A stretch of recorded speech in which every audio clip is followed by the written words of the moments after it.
Rule 47, which talks about the sequence of proceedings. Order. Order, honorable members. I did not ask to be assisted in chairing, so can you please refrain from what you're doing? The notices and the orders of each day are discussed and agreed to in the rules, in the programming, and in the Chief Whip's Forum. The issue of a motion, which you have written to me about, as you know, has to be considered, and I will respond to you accordingly, but you cannot insist that as we sit here, we suspend the order and discuss a motion. Thank you very much. Honorable Zungula, yes, I've seen you. Speaker, this is the first time the House is meeting after the Constitutional Court ruling. The first thing you should do is to inform South Africans that the President is effectively charged. He is going to be subjected to an impeachment process. It cannot be that as the House is sitting, you do not take into confidence South Africans about this step that has never happened in our country, whereby a president is impeached. Siyakucela mama, asifuna ufane noma uNqakula uye kwi-podcast after this organization. Can you please take your seat? Honorable member, can I address you? Unless you have forgotten what the matters that was in the Constitutional Court was about.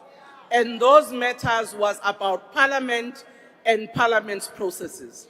And I think people should not jump the gun in terms of those processes. You sit in the Chief Whip's Forum, you know exactly the step that the Speaker has taken in following the judgment and its implementation. And I think that matter doesn't arise now. Honorable member. Chairperson. Thank you, Honorable Speaker. I rise on Rule 85 with respect to proper motives to the President and subsequently casting aspersion that the President doesn't respect the Constitution of the Order, Republic. honorable members. Order. That the President... Honorable members, can you please allow a member on the podium to express himself? Honorable members, honorable member of the MK party, do you want to actually respect this House, or you would want me to rule you out of order and subsequently ask you to leave the House? And I don't think that's what you want. So let's behave ourselves. When your Chief Whip was speaking, she was listened to, and you need to accord everybody the same right. Can you please continue? Thank you, Honorable Speaker, esteemed Honorable Speaker. Rule 85 with respect to impute improper motive to His Excellency the President that he doesn't respect the Constitution. And I must emphasize as a point that the Constitutional Court has not found anything negative against His Excellency the President. The Constitutional Court has found issues relating to the rules and processes of Parliament, not His Excellency because the you President abuse of your the Republic. rules. You abuse the rule. Thank you, honorable member. That order, point of order, is sustained. It is within the rules, and you know it very well.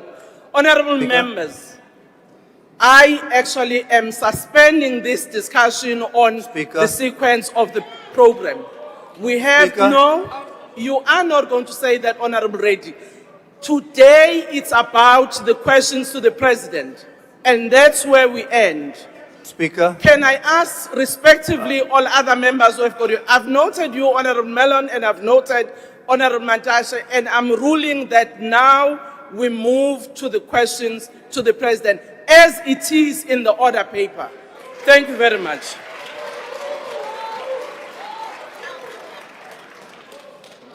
The only item on today's order paper is questions addressed to the President. Parties, order. Honorable members. Honorable members, can you be in order? I've ruled I've noted the leader of MK Party.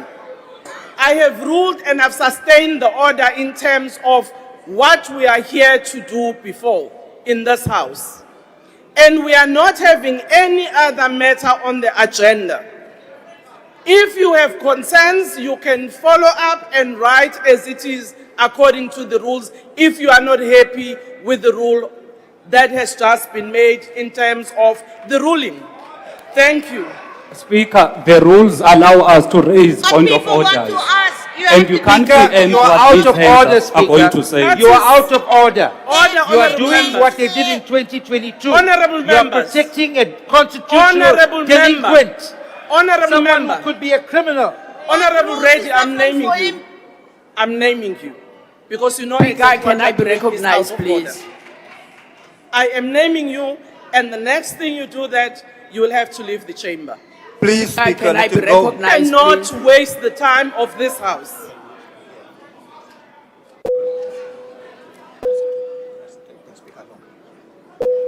Honorable members, I have made a ruling. I have made a ruling. Honorable members, I, as the Speaker of this House, have the duty to ensure the smooth conduct. I've listened to your request and I've indicated that that does not arise. The motion that the member wants to bring will be brought here appropriately. She knows that. She wrote a letter this afternoon and she can't expect an answer and put that motion when it has not gone to the order. Honorable Reddy. Honorable Reddy, do you want to remain in the House? Better behave. Honorable members, can those of you with their hands up put them down?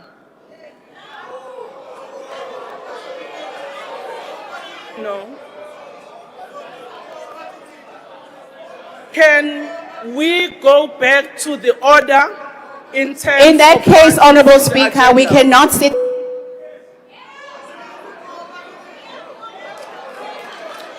Thank you.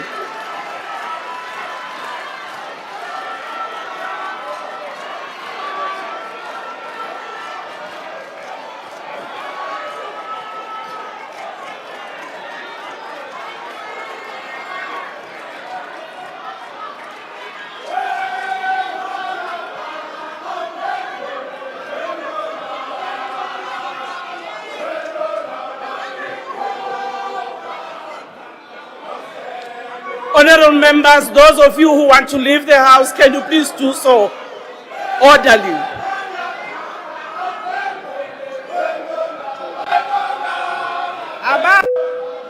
Honorable members of the MK, honorable members of the KMA, you are actually causing disorder. Can the sergeant at arms please assist the members to go out?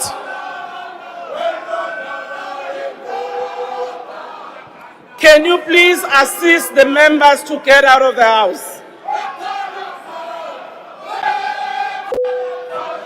Honorable members, Use force with ready. we have got only one item on the agenda, and that's the question addressed to the President. Parties have given an indication on which questions their members wish to pose supplementary questions. Adequate notices was given to parties for this purpose.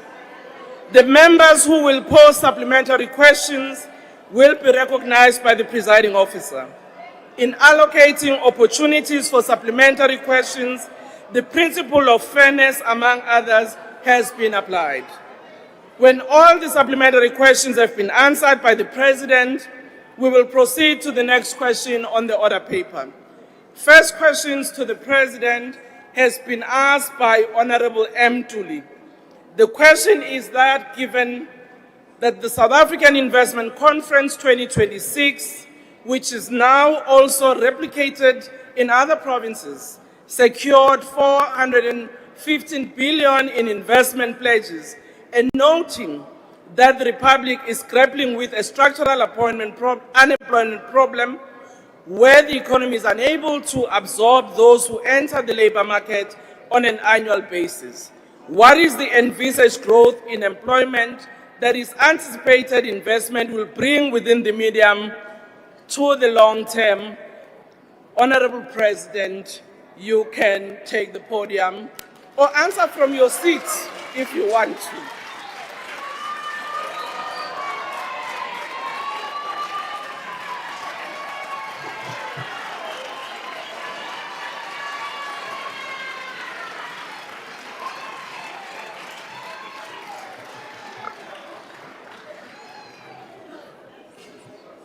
Thank you, Honorable Speaker. Madam Speaker, honorable members, as I begin, I would ask that we remember those who have lost their lives, their homes and their livelihoods to the severe flooding that our country has been facing in the past week. At least 10 lives have been lost and thousands of people have now been displaced.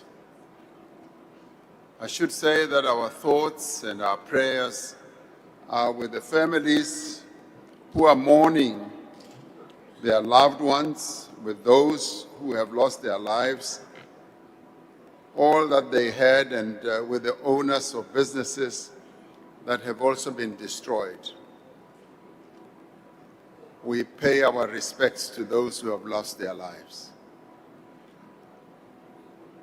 We also want to pay tribute to the first responders who are emergency rescue teams, the disaster relief personnel in the affected provinces. We offer those who have come to the fore to assist those who have been affected by these disasters. We offer our nation's gratitude to the authorities and to relief organizations and to many community-based structures who are on the ground and various individuals. Would like to thank you for all you have been doing to assist those who have been affected. And to every South African who has stepped in to help, we say, Enkosi, Bayadanki, Siyabonga, 𝐟𝐨𝐫𝐿𝐵𝐿𝐵𝐿. Thank you. And we should say that we stand with those who've been affected. We've seen how our various elected officials and officials have been going to the areas that have been struck by these disasters. And we thank them, the mayors, the MECs, and the premiers who have taken the trouble to go to all these places. Madam Speaker, to the question of the South African Investment Conference and its contribution to job creation. The 6th South African Investment Conference that we held in March secured a total of 890 billion rand in investment commitments. This is the very first time that any of our investment conferences have clocked up a huge number like this. Around 415 billion of that total came from private sector companies, and the remainder came from our development finance institutions as well as multilateral development banks. Of the 81 confirmed private sector investments, 53 companies submitted employment declarations at the time of signing.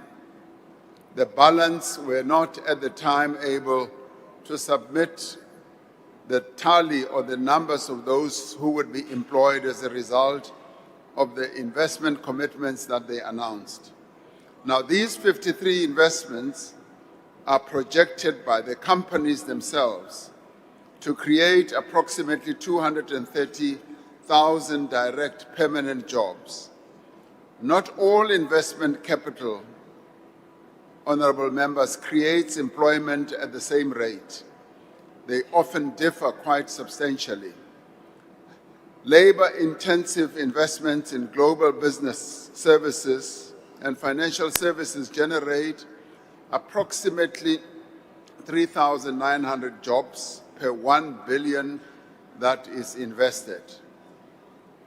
However, capital-intensive sectors such as renewable energy infrastructure and data centers, they generate between 13 and 249 jobs per 1 billion of investments. While these investments that are critical for energy security in our country, as well as for digital connectivity, as in data centers, and hence economic growth, they do not create as many jobs as directly or the jobs that we would want to see. However, they do lead to enhancing our energy security as well as connectivity. A number of the largest commitments included those from Sasol, MTN, Vodacom, Coca-Cola, and a number of others. And they involve their own expansions on existing operations. And these investments sustain existing jobs and incrementally grow the operations of those companies. But in the course of time, they will increase their workforces as well. Employment growth from these investments will be realized over many years as projects move from pledge to implementation. And the pledges are often as a result of decisions that are taken by their board of directors, and their management then start planning the processes for putting down the investments. All 81 investments are being tracked quarterly by our offices, particularly through the Invest SA office, and investments facing implementation blockages are referred for active resolution with escalation to the various ministers concerned. Declared employment figures will be verified against actual hiring outcomes as investments mature, and an annual implementation report will be tabled accordingly. The structural unemployment is rooted in a number of reasons or factors: mismatch of skills, special economic concentration, slow economic growth of the informal sector and the private sector, the structure of the economy which is given rise to by the concentration also acts as a barrier to creating broader employment. These are challenges that obviously require systemic policy response beyond investment attraction alone. South Africa's conference is one instrument to create jobs within a government-wide strategy. However, there are many other investments that happen outside of the confines of the conferences that we hold. This strategy that we have includes our massive infrastructure investment, the revitalized industrial policy, and the overhaul of our skills development system, which will help us to remove also the barriers to small business and also the completion of the reforms of our network industries. This year's conference has encouraged us to increase our ambition, to raise the target to 3 trillion rand in new investments over the 5-year period. Through the progress that we are making in our drive for inclusive growth, as well as job creation, Madam Speaker, I am confident that we will reach the target that we have set, and we will continue showing more and more economic growth in our economy. I thank you. Thank you, Honourable President. The first supplementary question will be from Honourable Ntuli. Thank you very much. Good afternoon, Madam Speaker. Good afternoon to the President and all honorable members.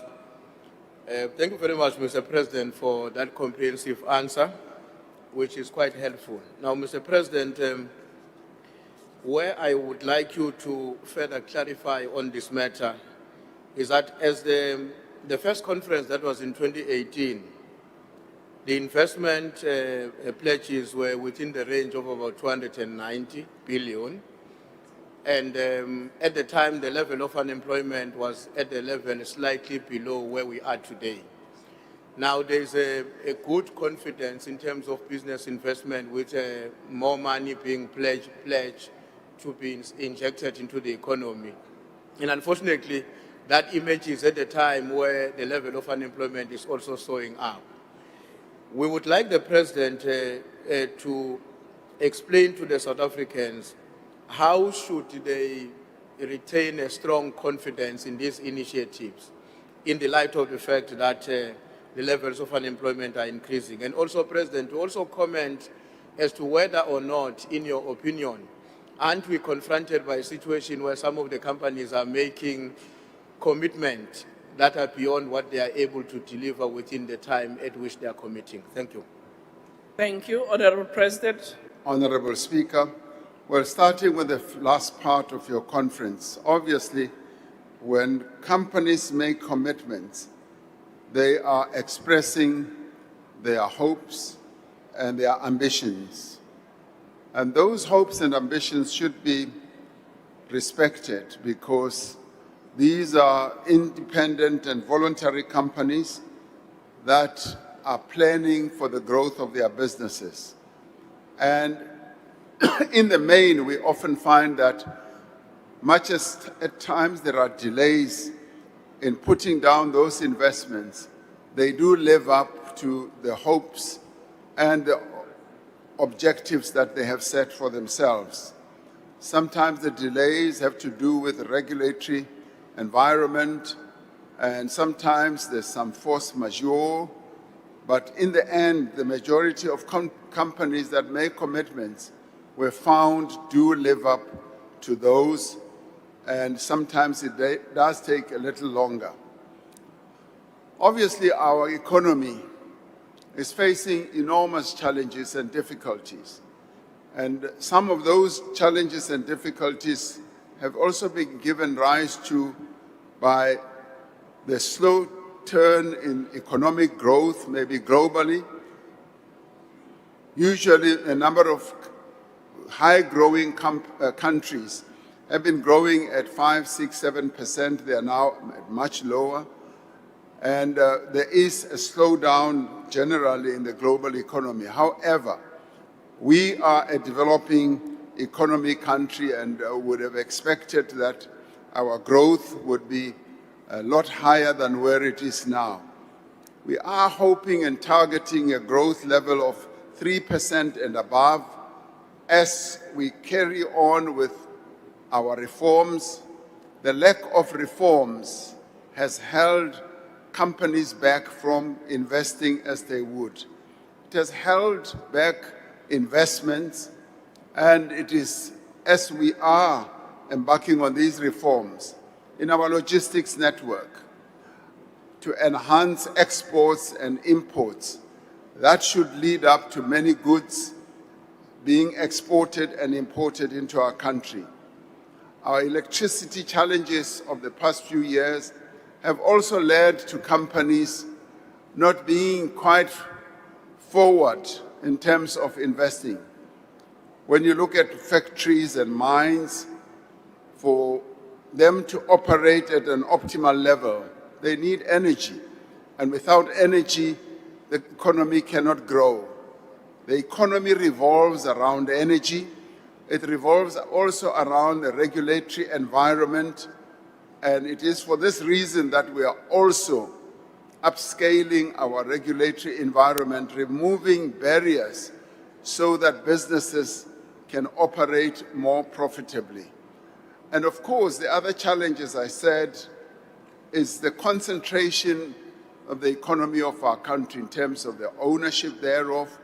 Our economy is a small economy, however, it is too concentrated. That has been commented on by international bodies as well, like the World Bank and the IMF, who have said one of the key challenges with the South African economy is that it's too concentrated. Too many large companies control our economy, and the space has not been opened for many other small and medium enterprises to operate. And for that reason, honorable members, we are focusing on enhancing the capability of small and medium enterprises so that they can operate. And that is why we are also focusing on aspects like providing finance through a variety of funds, so that entrepreneurs can come to the fore as they realize that the glass ceiling that they may have perceived is no longer there. So all these matters have to be taken to a higher level, including skills development. We're focusing on how we can develop the skills, particularly of our young people, but we are also doing quite a lot when it comes to public employment. Our public employment programs have been lauded by many, many other people around the world as being forward-looking and quite progressive. So a lot, honorable members, is being done to focus on increasing the levels of employment, because the levels of our unemployment are just unacceptable. And for that reason, we're doing everything we can and in our power to enhance the growth of our economy as well as to create more employment. Thank you, Honorable Speaker. Thank you, Mr. President. Honorable 𝐟𝐸𝐫𝐿. Thank you, Madam Speaker. Mr. President, economic growth is built on investment. Yet South Africa's domestic investment rate has collapsed from 24% in 2009 to 14% in 2025. This means that there is less growth, more debt, and less jobs created. The most recent quarterly labour survey has confirmed that the devastating consequences of lack of investment into the country are dire. Our economy has lost 345,000 jobs in the last quarter. Not mere job opportunities, not temporary jobs or training schemes, but real, tangible jobs.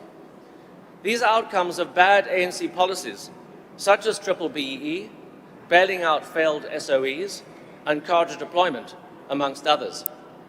Between these failed policies, Mr. President, which one will you scrap first in order to restore investment confidence, boost economic growth, and create more jobs? Thank you. Honorable President. Well, clearly, our ambition is that we should see the levels of our investments, of our growth, of our economy growing. And indeed, the gross fixed investments in our country have come down. And it's largely been, and not only, largely been the public sector that has not ramped up the investments as they should. But to answer that challenge, we are and we have committed 1 trillion rand, the very first time in the history of our country, that we commit 1 trillion rand for infrastructure investment. It's never happened. And we have focused on investing in infrastructure. As I've often said, infrastructure is the flywheel that turns the economy around, because from that flows a whole number of other benefits that can be reaped as other businesses then hang on to infrastructure projects and create more and more jobs. I'd like to address this issue that is always thrown about BEE being an impediment to the growth of our economy. It is false, it is lies, and it is just a slogan. It has become a slogan. An honorable member, I'd like to give you just one example, just one sector, and that sector is mining. Pre-1994, and having been an organizer of mine workers, I should know.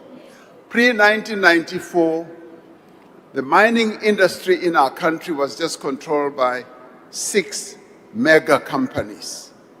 They held all the mineral rights in South Africa, and they were tending to hold them in perpetuity. One of them actually once said, once we are given mineral rights, they become our rights forever, and they are like biltong, dried up biltong. We just cut what we want, eat it, and put it away. But when the democratic government changed the law and nationalized all the mineral rights in our country, it opened up space for black people to get into mining. Today, many black people are now in the mining industry. They are mining manganese, which they were not able even to get into. They are mining coal. They only participated in coal as workers. They are mining gold. They only were gold miners and not owners. Today, that industry has got more black entrepreneurs. Black mining companies, some of them are the biggest. For instance, Seriti, which is a coal mining company, is owned by black people. And how can anyone say that has impeded the growth of our economy? That company and many others, Harmony and others, they are expanding their operations. They are expanding the skill base in their companies. Where white people only did certain jobs, they've opened up. More and more black engineers are being employed at management level, and they are running those companies effectively. And more jobs are being created. So if people come with this fallacy that BEE is an impediment to the growth of the economy, go to the mining industry and see what this democratic government has done. It has changed the landscape of the mining industry, and black people are participating to full effect. I've often said, the apartheid era was so bad for our country because it only kept opportunities for a few people. Now, only 6 companies control the mining industry. Today, we've got tens and tens of black-owned companies operating in that industry, which has opened up space and making South Africa normal, rather than just making South Africa a country where only a few can participate.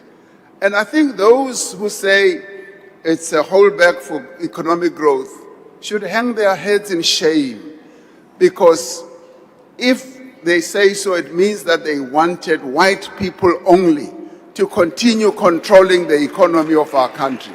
That cannot be, and that cannot be allowed. And we are not going to allow that. We are opening up space for black people to participate in the economy, and they have demonstrated. I mean, Seriti company alone is committing 6 billion rand building renewable energy in the Mpumalanga and the Limpopo area. What do you call that? It is growth, and it is being driven by those who have now been empowered. Thank you very much, Honorable Speaker. Thank you, President. The next supplementary question comes from Dr. M.A. Maimane. 𝐾𝐨𝐬𝐫𝐠𝐞𝐭, Speaker. Mr. President, the Quota Labor Force result survey indicates that 300,000 South Africans have joined the ranks of the unemployed. I'm glad you chose a sector like mining, Mr. President, which is the 9th contributor to our GDP. I want to pick the 4th largest, which is manufacturing. Morocco last year surpassed South Africa as the highest motor vehicle maker in Africa. So you are going out, Mr. President, and raising capital But I would argue you are being failed by your Minister of Employment. Because in truth, if we lose VW in 𝐬𝐮𝐬𝐫𝐞, it is going to Morocco, which means we'll lose the whole town and we'll lose jobs. So, Mr. President, I want to ask you, are you willing, and I'm willing to work with you on this, introduce reforms that will introduce EVs into our market so that we can ramp up manufacturing, if you are willing to also get rid of the Minister of Employment so that we can free up our economy, so that the investment you raise, Mr. President, can direct and contribute to job creation in our nation. Our young people are losing their future. Honourable member, I said, your please, time Mr. is up. President, let's act. Thank you very much. Thank you, Mr. President. Thank you, Honorable Speaker.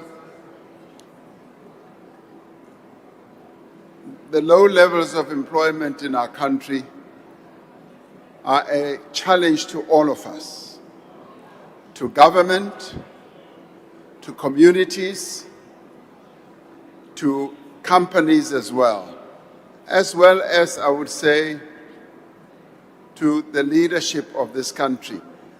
And political leaders are also part of that leadership. And the causes of unemployment are numerous. They have to do with a whole number of issues which I have touched on. And the skill base in our country has to be upgraded to enable young people to be employable and to be able to be well trained in the various disciplines that companies need to run their operations. Manufacturing in our country has been sliding down. A number of factories have been closing. We admit that. And the industrial policy process that we are involved in, which will soon be released by the Minister of Trade, Industry and Competition, is aimed at ensuring that we generate more growth in our economic activity, particularly in manufacturing. Agriculture is also showing growth. Mining, as we now open up for exploration, more and more exploration, and as we now have a new system of issuing licenses, which will enable those who want to mine to have easier access and quicker access to mine the ore reserves. And as we get rid of the regulatory processes through either the licensing or the permitting system, we will be able to open the arteries of our economy so that those who want to do business can find greater opportunity to continue doing business. We are focused on that. Minister of Employment and Labour is focused also on her job. And through the various labour activation processes that the department is involved in, that's precisely what we're doing. And we're also focusing on the spreading of labour inspectors so that we can inspect workplaces and ensure that they operate in a way that will protect workers' rights, that will in fact advance workers' rights. All these initiatives are underway, and I have found no letdown in any of the ministers who are working on economic matters. In fact, I have found that they're doing quite a lot of work, and the task they've been given is to focus on employment. That's what they've been given. In their employment, in their contracts, they have a target, they have an objective of focusing on employment as well. The management of our economy through the policies that have been put out by the Ministry of Finance, DTIC, and what we are doing in various areas is to enhance economic growth and to ensure that we have more and more employment. And sometimes companies go through difficulties and retrench workers. We work very hard to protect employment. For instance, we were facing a real challenge recently of smelters that were about to close. And we had to step in to support those industries that are in trouble so as to save jobs and secure the jobs of people who are working in those foundries. So a lot is being done of a defensive nature as well as of a proactive nature in ensuring that we secure jobs and we create more jobs. Thank you, Honorable Speaker. Thank you, Speaker, sorry, I did ask the President What's the about point of order? EVs. That is my point of order. The President did not respond to my question about electric vehicles. Order, That was the honourable member. question. Yes, I understand, and I was going to say maybe when President responds to the question by Mr. Ntuli, he can then respond to that part of your question, if you would allow. Honourable Ntuli. Oh, thank you very much, Madam Speaker, and thanks, President, for your response on the questions about the investment. Now, Mr. President, given the fact that both our local and international investors are pumping money into the economy, it is inevitable that the government is going to have to work out a strategy to align the skills development in the country, especially in the manufacturing sector, in the ITC and the renewable space, in order to ensure that at the time when these investments are maturing, we're not running into a different problem of the lack of the skills development within those sectors. So I would like to get the President to comment on what work is being done to ensure that we raise the skills level in the sectors that investment are going to be impacting on. Thank you. Thank you, Honourable Mr. President. Honorable Speaker, without being trying to be difficult, because of this room, I did not hear fully what Honorable Maimani's question on EV was. We've got the noise outside and I didn't hear him very clearly. If he could repeat his question on EVs.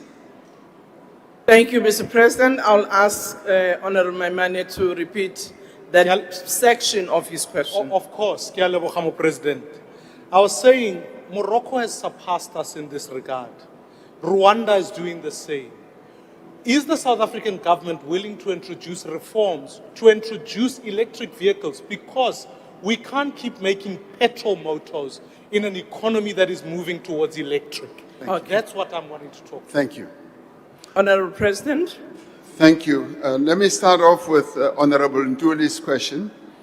Yes, the development and enhancement of the skills of all workers, including just young people, is something that is prominent in our minds, and that is why I have been talking about ensuring that we have a dual system, a system where young people are able to be brought into the world of work, are trained on the job, but are also trained academically in various institutions. Countries that have done so, like Germany and like Switzerland that I visited last year, have demonstrated that when you have a dual system, you are able to increase levels of employment. As young people come into the world of work, they are assured of getting employment. And we do have quite a lot of funds that I now want us to mobilize to achieve that objective. We've had for quite a long time, yes, our SETAs, and we have said now we are going to review our SETA system. Our current SETA system does not fully ensure that a dual system actually is put in place.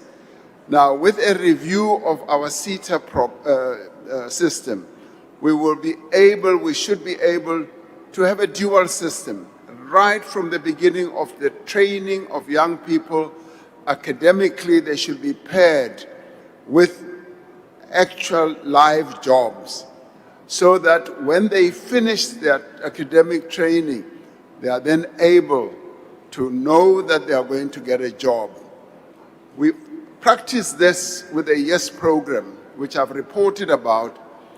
The YES program, which started years ago, was precisely that type of initiative between government and the private sector, which brings in young people into the world of work, skills them and prepares them for employment. Admittedly, not all of them finally get jobs, but a majority of them do get jobs, and they leave that program knowing that they are either employed by those companies or they will get jobs elsewhere. Now, that is what South Africa should now move towards. And that is why, Madam Speaker, I'd like to see more and more for our private sector companies participating in a very positive and revolutionary way to skill our country. One of the key problems with our economy is that the skill base we have is not well matched with the needs that industry or the economy needs. So we've got to make sure that we merge the two, and in that way we will be able to create more and more jobs. When it comes to Honorable Maimani's question, yes, EVs are the future. Many companies around the world are now switching over to electric vehicles. They have their own challenges.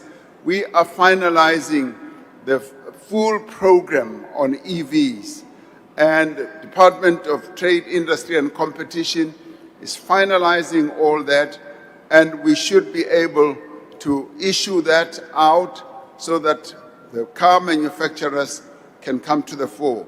Many car manufacturers, and I've been to some of them in China, for instance, want to speed up their own production processes of electric vehicles.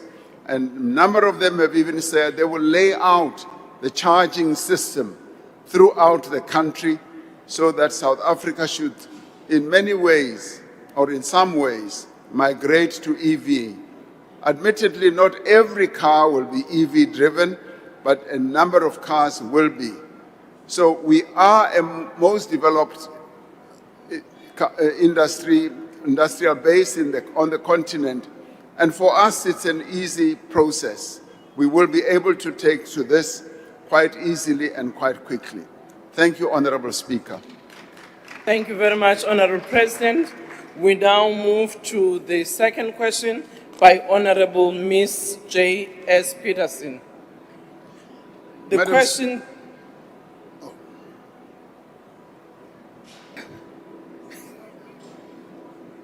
The question to the President is whether the government intends to use the South African National Defence Force and/or the public service to expand skills development and job placements as a response to youth unemployment. If not, what is the position in this regard? If so, how will the government ensure that such a program is voluntary, constitutional, and sustainably funded? Honorable President. Honorable Speaker, honorable members, there are various skills development programs and job opportunity programs within the public service, which include learnerships, internships, apprenticeships, graduate recruitment schemes, and workplace-based learning opportunities. These are programs that are undertaken by various government departments with the support of the Department of Public Service and Administration. The public service provides a valuable platform for skills development and youth employment placement as well. Consideration is being given, for instance, to strengthening workplace exposure opportunities by assigning youth participants to senior managerial positions to be adopted also by those who are currently in more executive positions.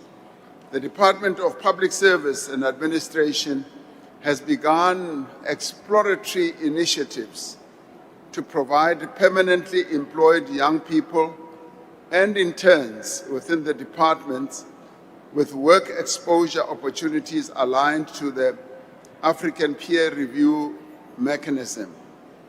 The National School of Government, in collaboration with other departments, is currently conducting training programs for unemployed young people participating in special projects and developmental initiatives.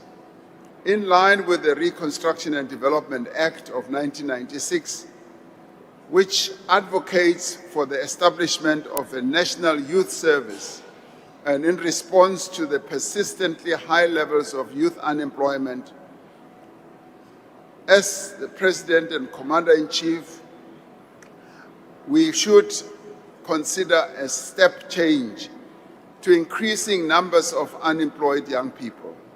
The Department of Defense is involved in leading the war on unemployment in a number of ways, but it does so in partnership with other government departments and also the private sector, so as to ensure that the whole of society becomes involved as well in skills training. The SANDF supports the National Rural Youth Service Corps, which we call 𝐼SEC, which aims to reduce unemployment among young people in rural communities through skills development, leadership training, and community service. The SANDF has also established the South African National Service Institute, which focuses on young people not in employment, education, or training. Now, the Institute is mandated to implement a comprehensive youth development program in partnership with stakeholders from the private and public sectors. The program seeks to recruit unemployed young people and equip them with a combination of classroom-based training as well as practical work experience. In the course of 2025, 584 matriculants who were trained in a character-building program have come out of that program much more empowered than before. Of these, 200 currently are artisans or are on artisan programs, which is sponsored by one of our seaters. Remaining students will be commencing with health promotion officers training in 3 months. Now, this training is distinct from the conventional military training that is offered by the SANDF to recruits that are entering the Defense Force on a full-time basis. So in the end, our Defense Force is not a Defense Force that's only geared up for war and defending the people of South Africa. It's a Defense Force that gets involved in a whole variety of programs, and many of which are aimed at training young people to acquire real skills, some in the engineering field, and a number of them leave those programs, 𝐼SEC particularly, to either go and start their own businesses or to get employment. Thank you, Honorable Speaker. Thank you, Honorable President. Honorable J.S. Peterson. Thank you so much, Madam Speaker. Honorable President, how many young people does the government estimate who could be accommodated annually through any proposed South African National Defence Force skills development initiative, and what projected budget allocations and funding sources have been identified over the medium term? Thank you. I think the President didn't hear you very well. If you can please respond again. Honorable the President, how many young people does the government estimate who could be accommodated annually through any proposed South African National Defence Force skills development initiatives, and what projected budget allocations and funding sources have been identified over the medium term? Thank you. Mr. President. Yes, I think I heard some aspects of that question. I seem to hear whether I know and have the number of people who've been brought into the program and what has the budget spent been in training all those young people? I'm afraid I do not have the number, but I'm happy that the number should be procured and could be supplied to the honorable member. I apologize for this. It is quite specific. The number I mentioned has to do with about 584 who were brought into the program and who were trained in a number of disciplines. But I will get the specific number as well as the budget or the expenditure that was incurred for the training of the other people. Thank you. Thank you, Mr. President. Honorable B.M. Maneli. Thank you, Honorable Speaker. Honorable President, in light of the initiatives launched by the Department of Public Service and Administration to provide work exposure opportunities and developmental programs such as learnerships and internships, could the President provide specific details on how these programs are being scaled across different departments and what measurable outcomes have been achieved so far in reducing youth unemployment? I thank you. Mr. President. As I said, the various programs that government has embarked upon are spread throughout a number of departments. However, the Presidential Employment Initiative has sought to agglomerate all of them with various government departments participating.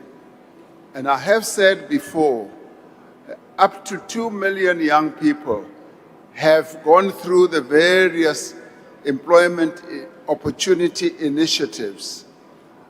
This, you might recall, started during COVID, when we brought in student assistance to almost 25,000 of our schools.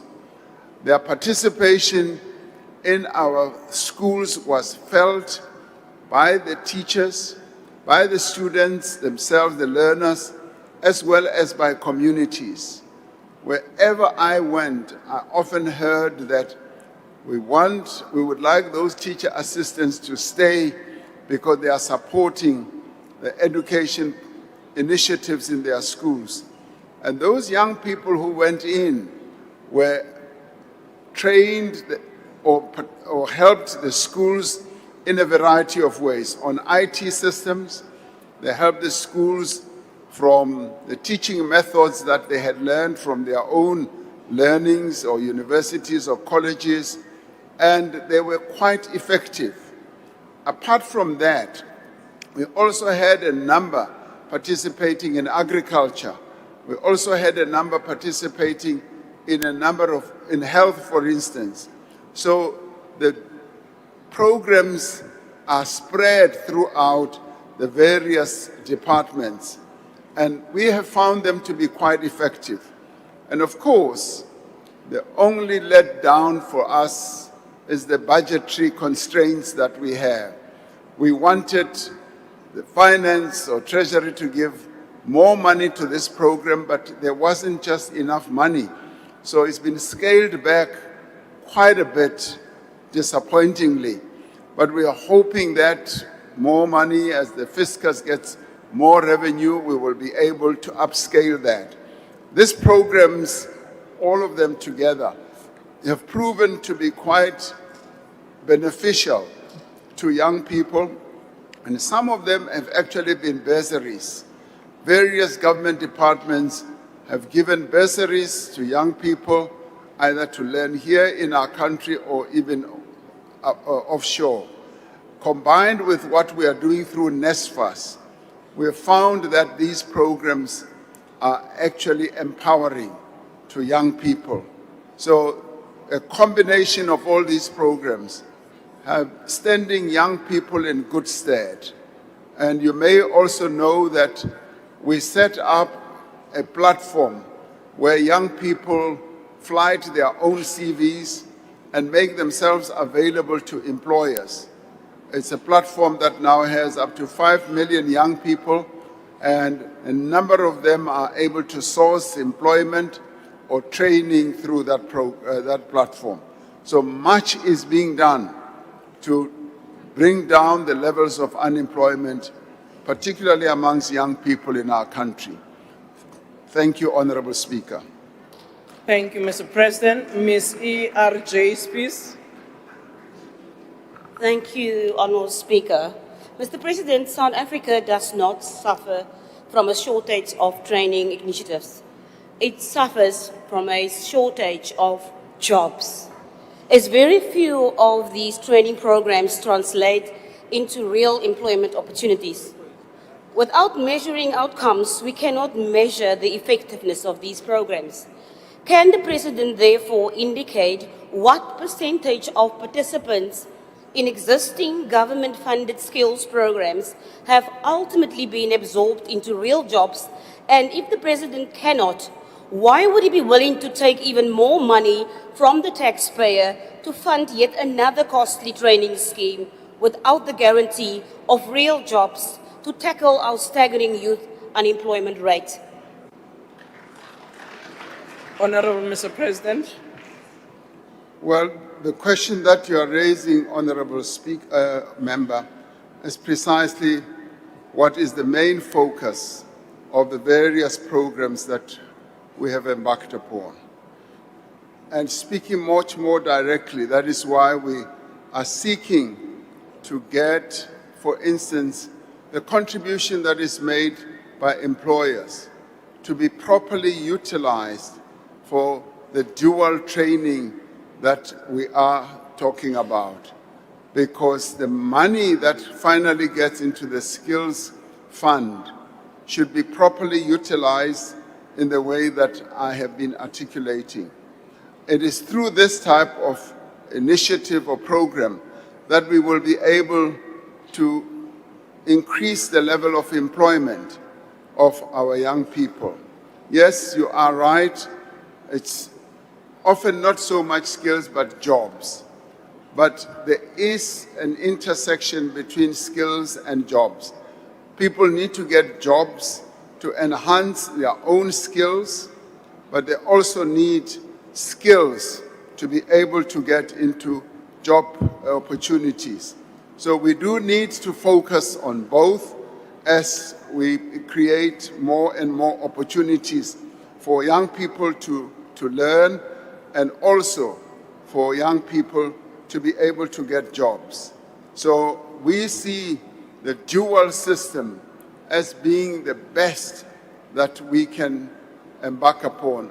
More successful and more industrialized countries that are well steeped in engineering processes and creating quality products have embarked on this, and they've been doing it for years to good effect, and their levels of unemployment are rather low. So we've got, in a way, to burn the candle on both sides to make sure that we address the two problems more or less at the same time. Thank you, Honorable Speaker. Thank you, Honorable President. Honorable 𝐾𝐿. President, in order for the Defense Force to be able to do what the question is suggesting, the first thing that needs to be done is to address the funding constraints that are faced by the Department of Defense. I want to ask a question that, given that Cabinet approved recently SANDF's long-term force evolution strategy, Journey to Greatness, aimed at modernizing, rebuilding, and reforming the Defense Force. This strategy follows decades of defunding and underfunding of the defense, which affected its state of readiness. To what extent will the Journey to Greatness strategy secure increased funding for defense, and where will the additional resources come from to address the SANDF's funding challenges? Thank you. Honorable President. Thank you, Honorable Speaker. We all know how departments such as the Defense Force and the police and a number of others, including now the Border Management Authority, have been starved of the necessary financial resources that they need to operate at a much better level than they do. And the Defense Forces' journey to greatness has to be supported by adequate funding. And this is what we are committed to doing. Over years, the funding to the Defense Force has been coming down, and unacceptably down, because over the years, the needs that we have in our country have been quite enormous, where we are now spending 61% of our budget on social welfare. And in getting to that point, the Defense Force has been starved of the resources that it needs. And we are now turning that around.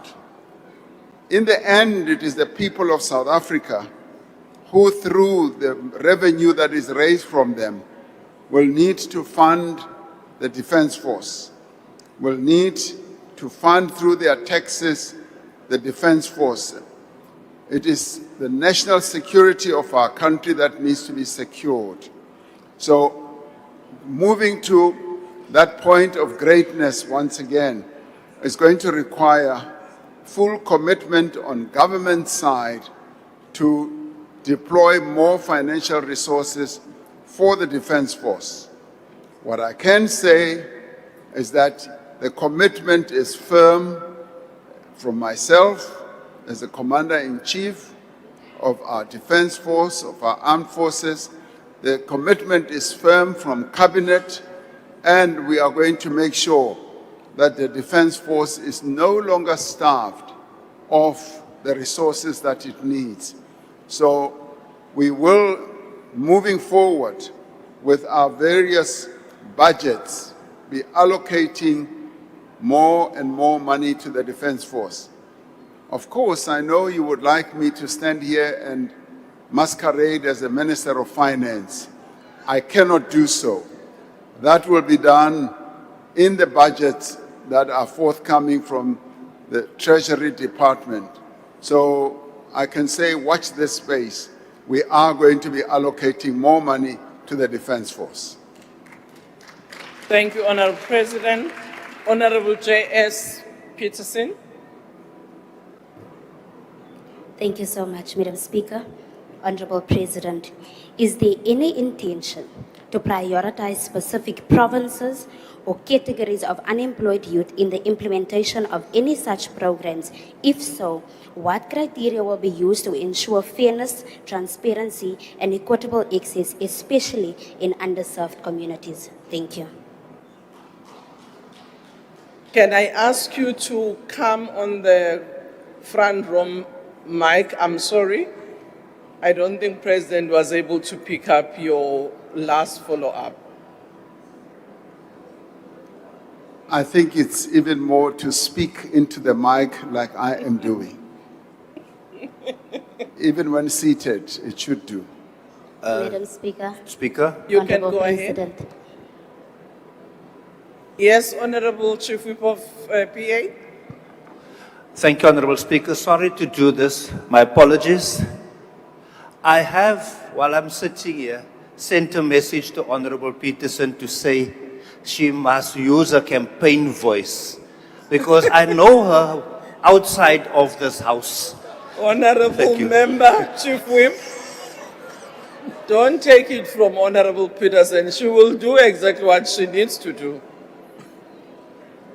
Thank you, Madam Speaker. I think the President should have just said he can't see me. Honorable President, is there any intention to prioritize specific provinces or categories of unemployed youth in the implementation of any such programs? If so, what will be the criteria to ensure fairness, transparency, and equitable access, especially in underserved communities? Thank you. Thank you, Honorable President. Yeah.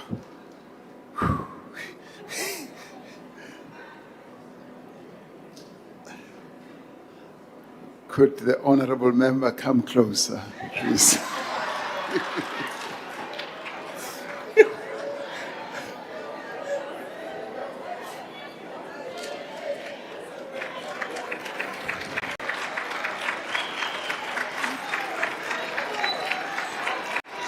Order, honorable members.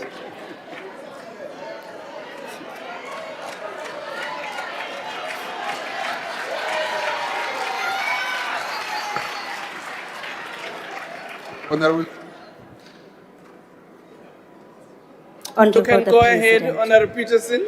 Is there any intention to prioritize specific provinces or categories of unemployed youth in the implementation of any such programs?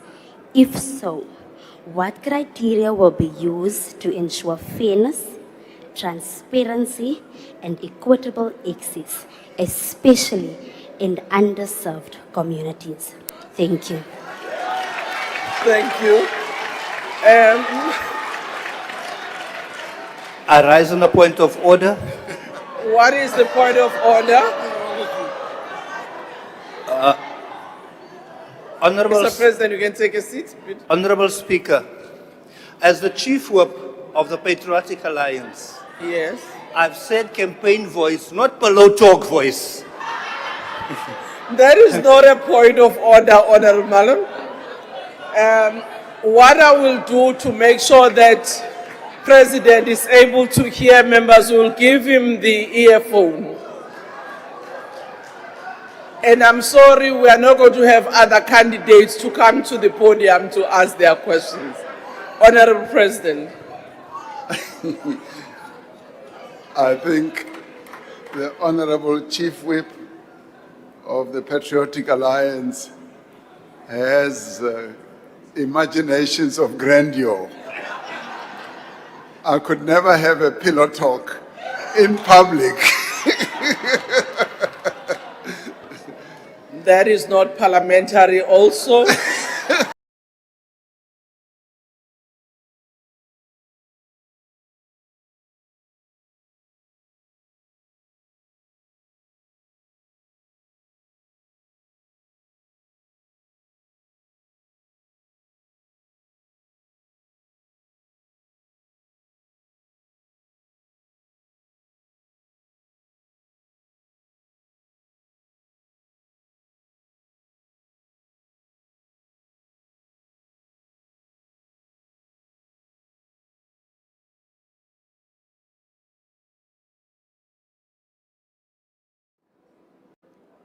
I think it's even more to speak into the mic like I am doing. Even when seated, it should do. Madam Speaker. Speaker? You can Honorable go ahead. President. Yes, Honorable Chief Whip of PA. Thank you, Honorable Speaker. Sorry to do this. My apologies. I have, while I'm sitting here, sent a message to Honorable Peterson to say she must use a campaign voice because I know her outside of this house. Honorable Thank you. Member, Chief Whip, don't take it from Honorable Peterson. She will do exactly what she needs to do. Thank you, Madam Speaker. I think the President should have just said he can't see me. Honorable President, is there any intention to prioritize specific provinces or categories of unemployed youth in the implementation of any such programs? If so, what will be the criteria to ensure fairness, transparency, and equitable access, especially in underserved communities? Thank you. Thank you, Honorable President. Yeah.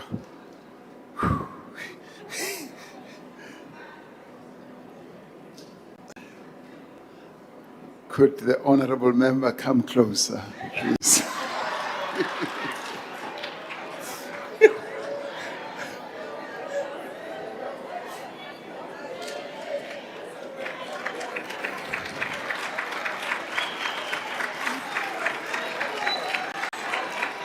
Order, honorable members.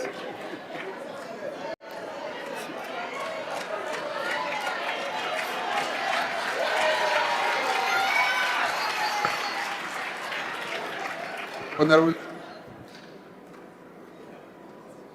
You can the go ahead, President. Honorable Peterson. Is there any intention to prioritize specific provinces or categories of unemployed youth in the implementation of any such programs? If so, what criteria will be used to ensure fairness, transparency, and equitable access, especially in underserved communities? Thank you. Thank you. I rise on a point of order. What is the point of order? Honorable, Mr. President, you can take a seat. Honorable Speaker, as the Chief Whip of the Patriotic Alliance, Yes.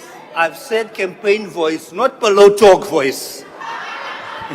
That is not a point of order, Honorable Malum. What I will do to make sure that President is able to hear members, will give him the earphone. And I'm sorry, we are not going to have other candidates to come to the podium to ask their questions. Honorable President. I think the Honorable Chief Whip of the Patriotic Alliance has imaginations of grandeur. I could never have a pillow talk in public. That is not parliamentary also. Thank you. Thank you, Honorable Speaker. Yes, Honorable Peterson, you are raising a very important question about the transparency and the equitability of these types of programs, which if, for instance, the Defense Force embarks on, it should be able to be transparent about where it will source those people who will participate in the programs and what criteria will be used to identify them so that they can get into these programs.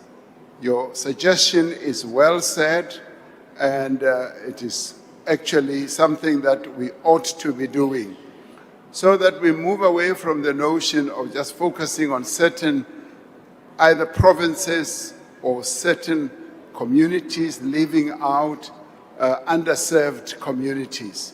It's something that we will pass on to our various departments so that they are able to reach out even as they source people or young people to participate in these types of programs. And I know the impact that it would have if the sourcing of those young people will even extend to the deep rural communities of our country, the communities that hardly get much opportunities. So I take to heart to your suggestion, and I'm rather pleased that you came up to the podium because I could now hear you much clearly. Thank you very much. Apart from seeing you, of course, it was a joy to see you. Thank you very much, Honorable President. Our next question, question 9, is from Honorable 𝐬𝐮𝐬𝐜𝐫𝐢𝐻𝐾. Honorable 𝐬𝐮𝐬𝐜𝐫𝐢𝐻𝐾, I would like to congratulate you for having been elected now the leader of the Democratic Alliance in Parliament. For me.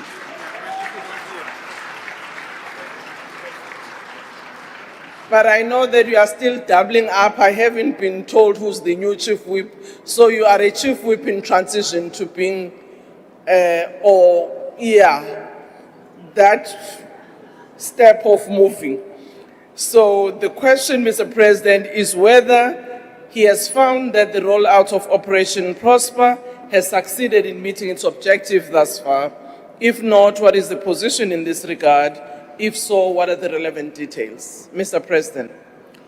Thank you, Honorable Speaker. Since the inception or commencement of Operation Prosper, which is the joint deployment of the South African Police Service and the South African National Defense Force, it has yielded significant progress in stabilizing priority hotspots and also disrupting acts of crime across the Western Cape, the Eastern Cape, Northwest, Gauteng, and the Free State. Given the recent commencement of the deployments in certain priority action areas, it is a bit too early to draw definitive conclusions regarding the impact and also giving the actual numbers. However, indications suggest that a reduction in selected crime categories within the operational areas has actually taken place. More than 1,000 arrests have been affected, and most notably, 550 were in the Western Cape and 238 in the Eastern Cape. There has been a strong focus on dismantling drug networks and illegal mining syndicates as well, alongside arrests that are linked to serious violent crimes. Now, operational intensity has been sustained in all this through the execution of over 38,000 coordinated actions, including roadblocks and targeted tracing operations, resulting in the seizure of 18 firearms, 792 rounds of ammunition, and 186 explosives. This directly weakens the operational capacity of criminal networks. Now, these outcomes are underpinned by robust command and control structures that were established through the joint operational and intelligence structure, ensuring that there's integrated planning, daily joint briefings, and unified execution between the South African Police Service and the South African National Defence Force commanders.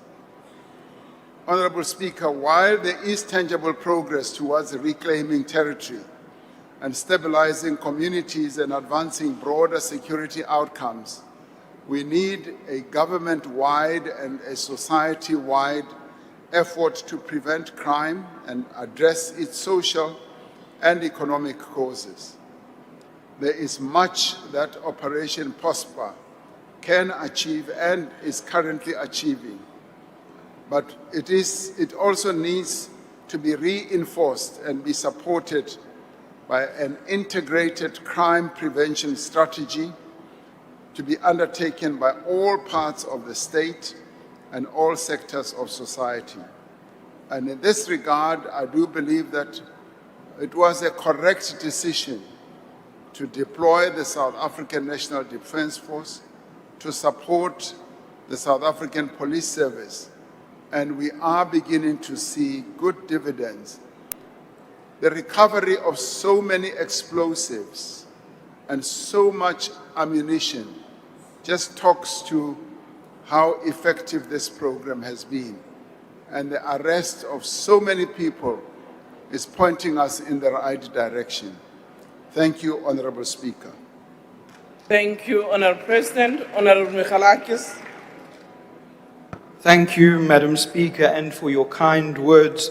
Mr. President, I have different stats. During the week of 23 February to 1 March, gang violence across the Cape Flats claimed 36 lives.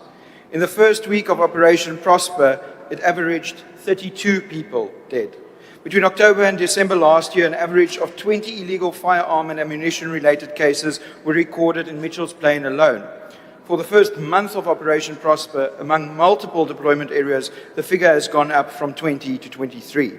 Based on this, the situation has actually gotten worse, and the price tag is 823 million rand, whilst the national government is responsible for policing. Mr. President, can you look the mothers who lost children killed on the flats, Westbury and other places since the start of Prosper in the eye and say to them too that it is working? Thank you, Honourable President.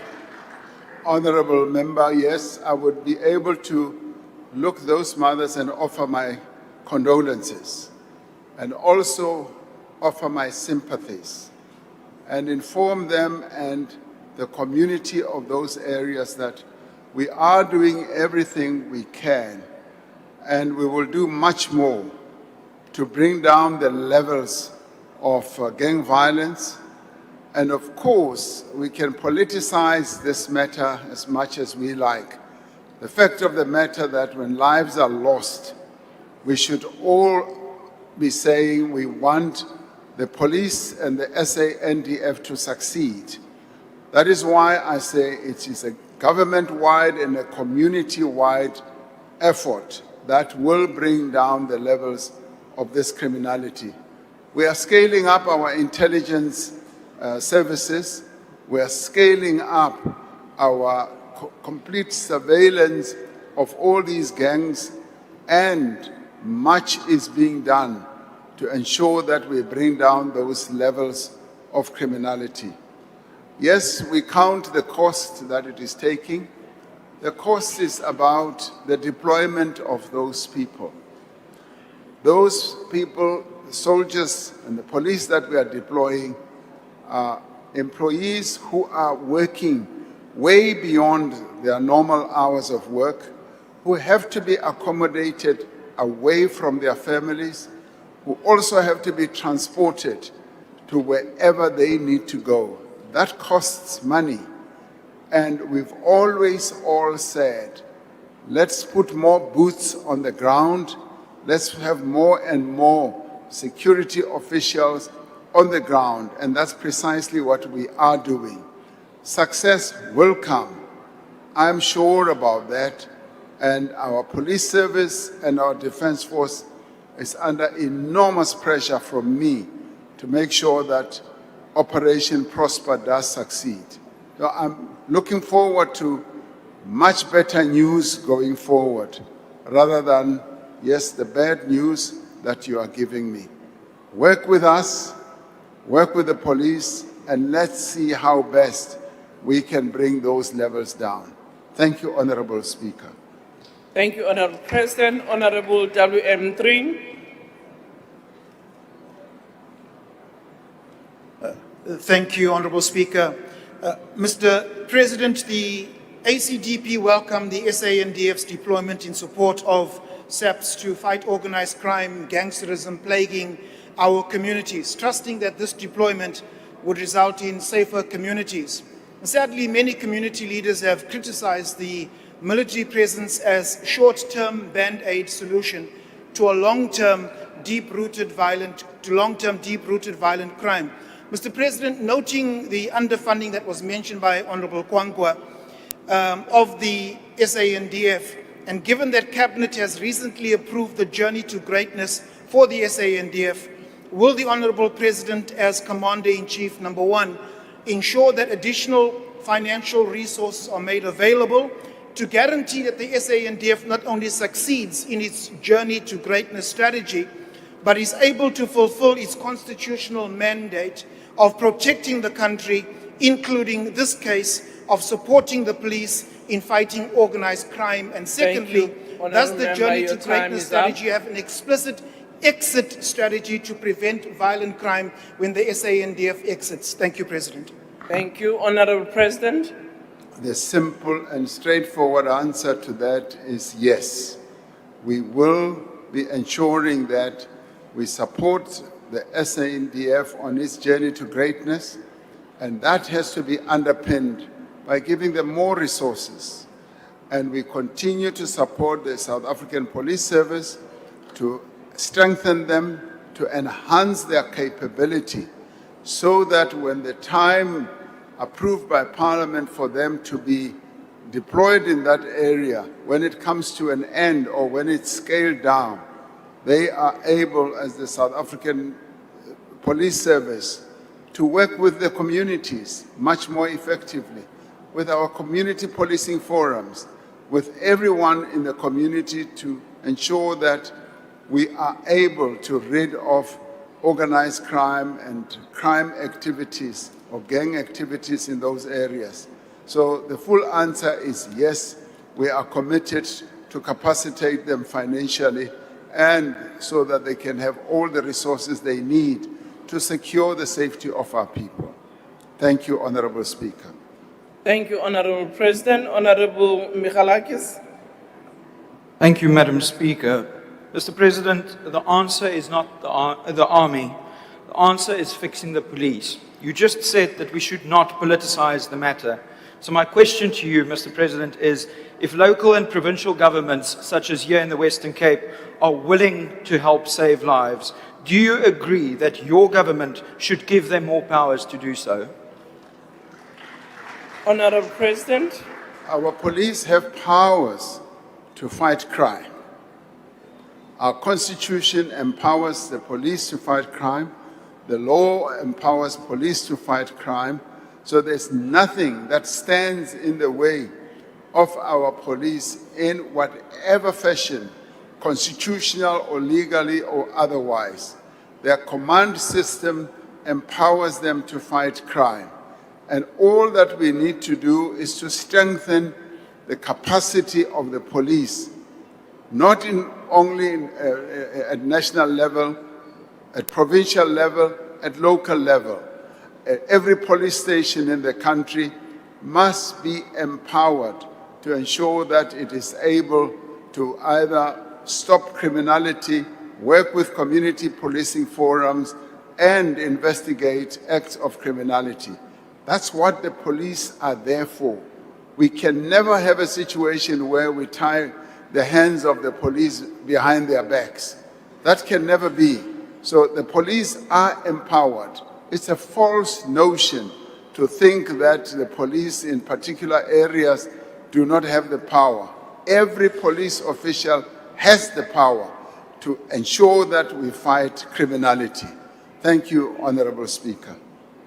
Thank you, President. We now move to question number 10, asked by Honorable Van Staden to the President. The question is, in view of the serious allegations made against a certain person in his cabinet name and details furnished, which raise urgent questions about accountability, what are the reasons that he has not acted decisively, suspending and or removing the person from cabinet, whether he commits to act decisively in this regard? If not, why not? If so, what are the relevant details? Honorable President. Honorable Speaker, on the basis of various reports in the media, as well as representations in Parliament, I requested the then Minister of Social Development to furnish me with a report on all these matters. I had a discussion with the Minister and gave her an opportunity to set out her case. Now, having considered all these submissions by the Minister and mindful of the conduct expected of members of the Executive, I have decided to remove the Minister from the position of Minister of Social Development in terms of Section 91(2) of the Constitution. Now, an announcement to this effect was made by my office earlier today, and in her stead, I've appointed an acting minister. Minister 𝐶𝐿𝐵𝐿 will act while I give further consideration to what should happen in that portfolio. Thank you, Honorable Speaker. Thank you, Mr. President. Honorable Van Staden. Thank you, Madam Speaker. Mr. President, the Freedom Front Plus welcomes your decision to release the Minister of Social Development from her duties, and this shows that public pressure, as well as pressure from political parties like ourselves, bear fruit at the end of the day. My question, however, to you, Mr. President, is will you table the findings or reports that inform your decision to remove the Minister before Parliament, and if not, why not? I thank you. Honorable President. The President is never required to disclose the reasons why they appoint or disappoint, in other words, remove any member of the Executive. And I intend to stick by that convention and practice. Thank you, Honorable Speaker. Thank you. Mr. President, Honorable T.P. Munyai. Esteemed Honorable Speaker, esteemed His Excellency, the Honorable President's authority or the prerogative is to appoint, retain, suspend, or dismiss members of the executive as prescribed by Section 91, subsection 2 of the Constitution of the Republic of 1996, which vests such powers within the constitutional discretion of His Excellency, the Honorable President.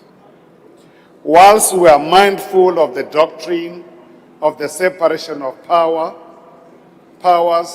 without each branch not allowed to intrude or overreach on the other branch of the state.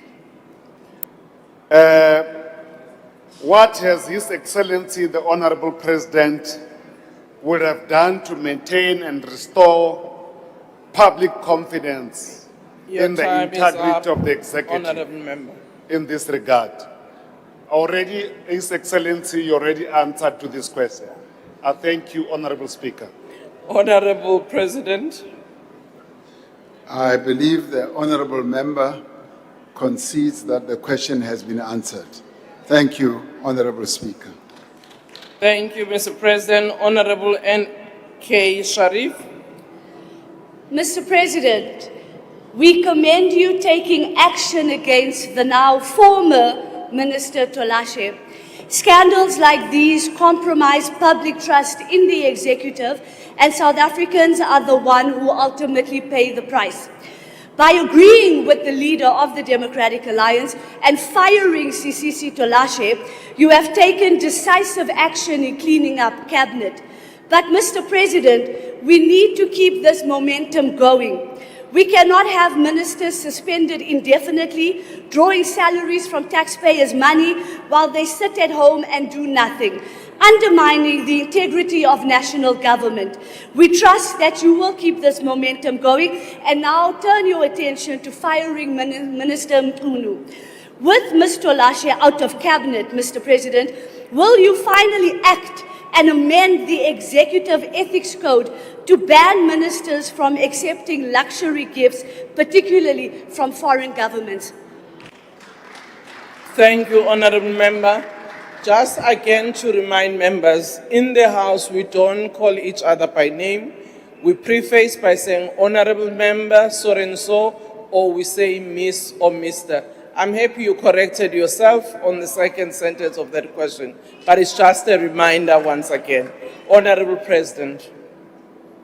Members of the executive are duty-bound to disclose and declare gifts that are given to them, to me, and upon receipt of that declaration, we're able to say, yes, you may accept, or nay, you may not accept. So in the end, all those gifts above a certain amount are declared. So you can be rest assured that we do have a credible process in government through which the executive is able to deal with these sorts of matters. As regards the minister that has been suspended that you have spoken about, I have said publicly that I am waiting for the outcome of the Madlanga Commission on all the matters that they are dealing with. And it is upon receipt of such that a determination will be made. Thank you, Honorable Speaker. Thank you, Mr. President. Honorable D.E. James. Thank you, Mr. President. We welcome your decision earlier today, but I want to ask, will she be charged for fraud? Will her advisor, the Ben 10, be paying the money for that irregular appointment? Will the cousin to the advisor for that irregular appointment also be paying back the money, Mr. President? Mr. President, I want to put it to you, it is not the only aid that she's been stealing from. I brought more receipts for you. She's been doing this since her time as a deputy minister. I have a sworn affidavit as well as bank statements. Will the minister be doing the right thing to pay back all these aids that she's been stealing from? Mr. President, what is your response to that? I thank you. Honorable James, I've noted some of the language that you've used. And some of the matters, as you know, you'll have to bring a substantive motion to the House. You may have an affidavit, but for it to serve in the House for debate, you'll have to bring a substantive motion. And secondly, I think languages of Ben 10, I'm not sure that they can be used in this Parliament. Honorable President. Thank you, Honorable Speaker. I think that some matters are better articulated not through anger. I think the message descends rather well when it is so. However, I should say all processes and matters related to this whole incident are being worked through by the Public Service Administration. So the Public Service Administration is the relevant body that looks at all these types of matters, and I have confidence that they will be able to come to a good conclusion so that this matter can be closed. Thank you, Honorable Speaker. Thank you, Mr. President. Honorable Van Staden. Thank you, Madam Speaker. Mr. President, clear government in the fight against corruption and maladministration are dependent on transparency. The people of South Africa have a right to know exactly what was going on in the Department of Social Development. Therefore, Mr. President, what criteria or thresholds does the President apply when determining whether to suspend or remove a cabinet member facing serious allegations? Thank you, Madam Speaker. Honorable President. Well, ordinarily, the Code of Ethics does apply. And beyond that, in the end, it is a judgment call that is made by the President to appoint or not to appoint anyone to the executive. Thank you, Honorable Speaker. Thank you, Mr. President. We now move to question 11, which has been asked by Honorable 𝐾𝐨𝐧'𝐭. The question is, given that the government has historically intervened to assist in debt relief efforts for its strategic sectors such as energy and municipalities, what is his position on introducing similar innovative measures to address student debt, which perpetuates poverty and inequality by preventing students from graduating and or obtaining their certificates to assess employment and or further their studies? Honorable President. Honorable Speaker, government has previously intervened in a number of ways to assist with debt relief in higher education and training. Now, this includes in 2019 the provision of debt relief to historically held debt that was due to NSFAS for qualifying students to the amount of 967 million rand, almost R1 billion. Now, this was directed at debt that predated the new financial aid model that was introduced in 2018. The National Student Finance Aid Scheme, NSFAS, supports close on to 900,000 students a year from low-income as well as working-class families in order to assist them to access higher education. Now, students supported by NSFAS who apply on time and meet the academic eligibility and progression requirements should graduate from institutions of higher learning with no debt. In other words, they will benefit from what you could call free university and college education. While NSFAS funding supports the majority of undergraduate students, and there are also alternative forms of support for a number of students, including various other bursaries, university allocated funding and commercial loans that the university sector in particular still faces growing debt, student debt. Now, this debt reaches approximately 23 billion rand in 2024. This student debt is not held by the government, but by public university themselves. This is a concern for the financial sustainability of universities. In 2022, the Minister of Higher Education and Training reported that a ministerial task team had provided advice on the development of what we would call a comprehensive student funding model. This model would address financial aid for students who are considered to be in the so-called missing middle. This is a diverse group of self-funded students, including those who do not meet NSFAS financial eligibility criteria and those who may struggle to access other forms of funding. Now, work on this comprehensive funding model is still underway. In addition, the department itself is in the process of finalizing precisely this model. I'm hopeful that we will be able to have a new model that will assist those students who are in the missing middle, where they are able to afford certain levels of funding, but not the complete funding that is required for their education. So we would like to see the student debt reduced quite substantially so that all our young people are able to access education on a fair basis. Thank you, Honorable Speaker. Thank you, Honorable President. Mr. 𝐾𝐨𝐬𝐫𝐢𝐻𝐵.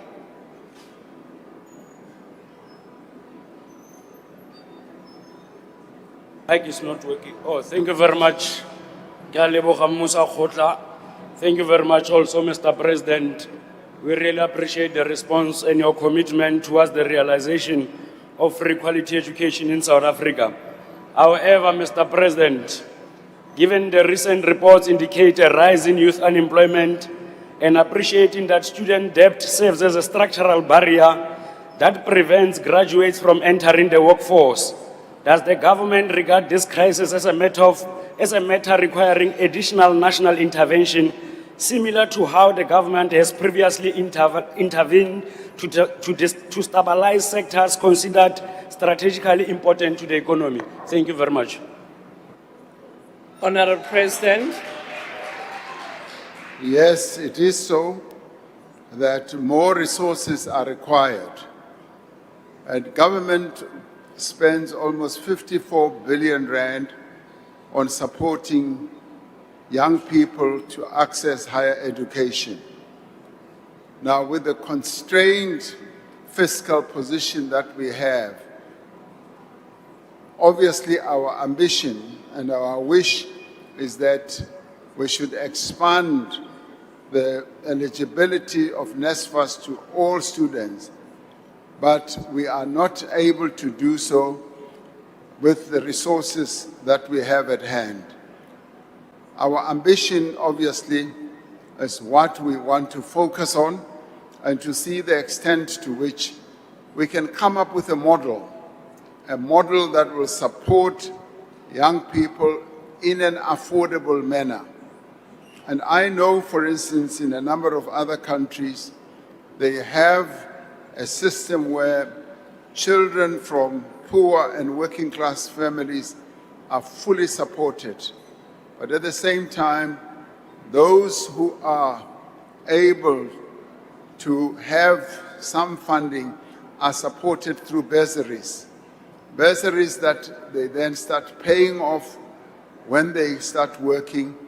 And that is a model which we believe can help to cover all the students in our country that need higher education funding.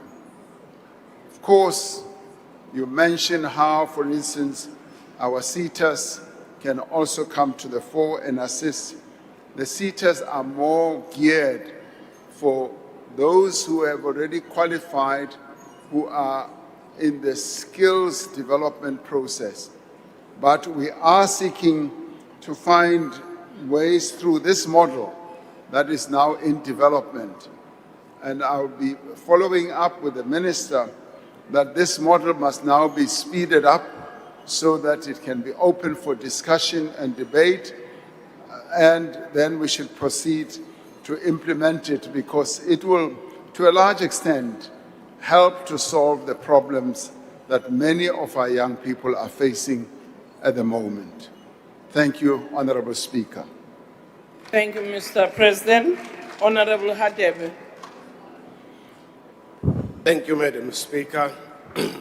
Honorable President, South Africa currently lacks a uniform legal framework prohibiting the withholding of academic certificates, as individual institutions operate under their own institutional rules and policies.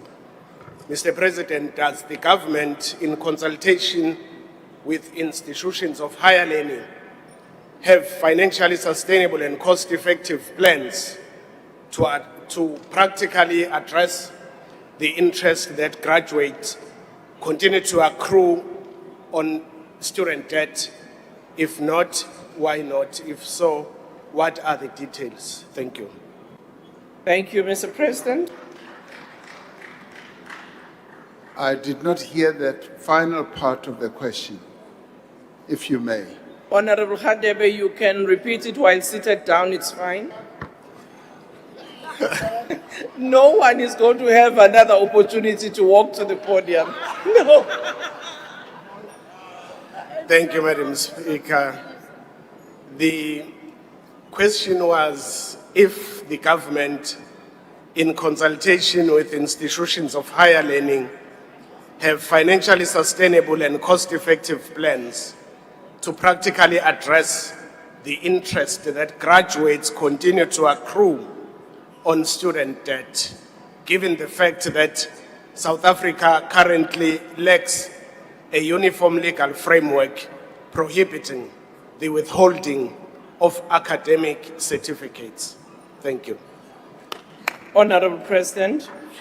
No, I'm not aware of a plan that will address the issue of the increase of the interest or the accrual of the interest. However, the problem that you are citing is a matter of concern all round, and I do know for a fact that it is being discussed.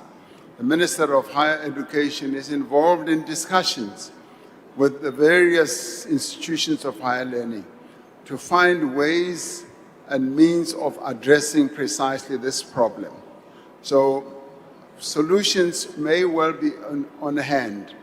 And the other part, of course, is to see how best we can bring in financial institutions to assist in setting up this type of model that is now being developed.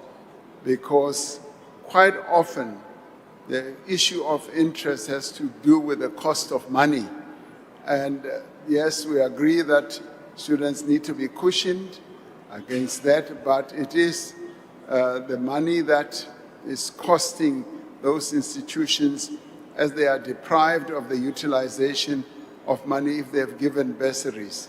So it's a matter, there's a problem that has to be resolved and that is being resolved. We need, as a country, to come up with a scheme that young people will know that if they don't qualify for NSFAS, there is help elsewhere. And it's a model that will be affordable and a model that they themselves will feel free to participate in quite actively. Thank you, Honorable Speaker. Thank you very much, Honorable President. Honorable Zibi. Thank you, Madam Speaker. Mr. President, the new funding model you referred to earlier on in this question, Do you know if it will apply retrospectively to students who are already stuck with this problem? I thank you. Thank you, Honorable President. I would hope and want it to apply retrospectively because students are heavily burdened with debt. And so therefore, if we build a model like this, it should be a model that will resolve the problems that have been inherited in the past as it looks to the future. So I would want it to apply retrospectively as well. So good idea, and thank you for that idea, which we will take forward. Thank you. Thank you, Mr. President. Honorable 𝐬𝐲𝐫𝐿. No, thank you very much, President, and thanks for your response. And I appreciate the fact that you also acknowledge that the historical debts continues to rise. Now, on behalf of students who are academically excluded, Mr. President, I would like to get clarity from you on what would be different from the model that you'll be introducing. We acknowledge the intervention of the previous model. It has managed to accommodate students who are located within the missing middle. But what will be different from the model that you'll be introducing? Thank you very much, Mr. President. Honorable President. Well, I'm hoping that the model will be comprehensive. It will be a model that will apply more broadly and comprehensively, and will be a model, as I said, will be affordable, because when students start off their own lives, they shouldn't be burdened with too much debt, too much money to repay their education. We need to have a model that will make it easier for them to start off in their lives. But the model will be put out, and we will be obviously consulting with student organizations themselves. And in developing the model, I know that they have already been engaged in some ways, and the finalization of the model will be forthcoming soon. Thank you, Honorable Speaker. Thank you, Mr. President. We now move to question number 12, which is the last question for the day. It's by Honorable SNM Kwenazondi. The question is, noting that Section 8 and 9 of South Africa's Police Service Act prescribes a mandatory board of inquiry and due process prior to the suspension or removal of a national commissioner, and that Section 86 of the Public Finance Management Act criminalizes financial misconduct only upon proof of willful or grossly negligent conduct in a court of law. On what lawful and rational basis did he bypass the preemptory procedures of the SAPS Act in favor of a so-called contextual precautionary suspension, notwithstanding that the PFMA threshold for criminal liability has not yet been judicially established? And how does he justify appointing as acting National Commissioner Lieutenant General Puleng Tipane, the Divisional Commissioner responsible for Financial Management Services, who is implicated in that her department allowed the payment of 48 million in the same Medicare 24 tender processes that is under investigation, rather than an independent appointee, without creating a reasonable apprehension of conflicted oversight and selectively accountability. Honorable President. Thank you, Honorable Speaker. The National Commissioner of the South African Police Service, General Fani Masemula, consented to being suspended. As a result, there was no need to engage the process in Section 8 and 9 of the SAPS Act, which processes are aimed at obtaining a basis for a suspension that is contested. I considered the placement of General Masemula on precautionary suspension necessary to ensure the stability and effective functioning of the South African Police Service while the criminal process unfolds. It is important that the legal processes be allowed to unfold without any hindrance. I appointed Lieutenant General Puleng Dimpani as the Acting National Commissioner because of her record and standing in the police service. She has had a long service record in the police service. There is, to my knowledge, no evidence that implicates Lieutenant General Dimpani in relation to the Medicare 24 tender and contact. I have full confidence in her ability to act in the position of National Commissioner as she is acting right now, fully supported by her colleagues, working together to ensure that we deal with the acts of criminality that are rife in our country. Thank you, Honorable Speaker. Thank you, Honorable President. Honorable 𝐷𝐸𝐻𝐶𝐿. Thank you, Speaker. Honorable President, we support the intervention that you have done in the Department of SAPS in line with your responsibility as the President of the country. However, President, what mechanism have you put in place to ensure that the Acting Commissioner exercises oversight independently without any influence arising from the previous administration responsibilities? Thank you, President. Honorable President. The Acting Commissioner is well supported by her colleagues and also well supported by the Minister of Police, Professor Khatshaliya, and to my knowledge and to my observation, they are all working very well together. There's a team spirit that has been developed and has evolved.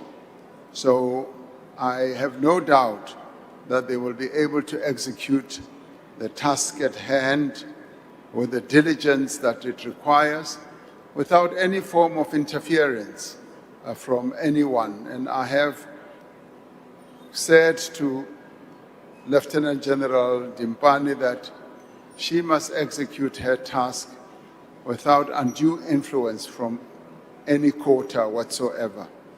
And she is quite an independent thinker herself, and I do believe that she'll be able to act independently in the interests of the people of South Africa. Thank you, Honorable Speaker. Thank you, Mr. President. Honorable Michalakis. Thank you, Madam Speaker. Mr. President, the nation entrusted you to appoint a suitable acting national commissioner for SAPS. Yet your decision has already raised concerns over the lack of operational policing experience for the top cop. There seems to be almost no one clean among the top ranks, so we understand you were not spoiled for choice. Recent reports show that 26 senior officials at brigadier, major general level and above have been suspended or arrested, with more arrests expected. The failures are a direct result of deploying cadres to lead the police. When, Mr. President, will you acknowledge that the SAPS leadership is dysfunctional due to ANC cadre deployment? Honorable President. In setting up the Madlanga Commission, we intended to examine and find out exactly the issues that you are addressing.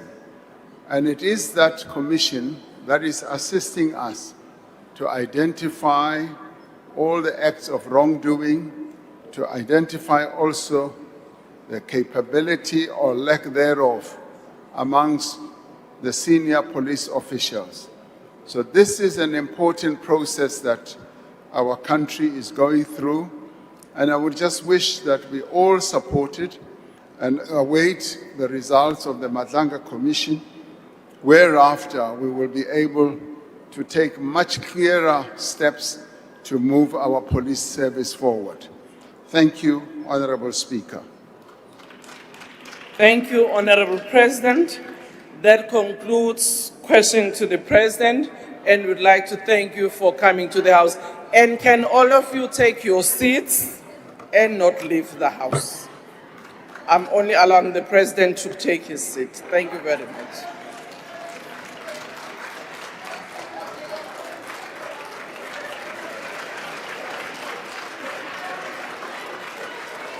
Order. Can we take our seats? Honorable members, I just want to advise that when we are in the House here, given the noises as a result of the aircons, if you are not able to hear very well, please utilize the earphones which are provided for. The privilege that was just given to Honorable Peterson is not going to be repeated. I request members to stand and await the Speaker and the maids to leave the chamber. That concludes the business for the day, and the House is adjourned.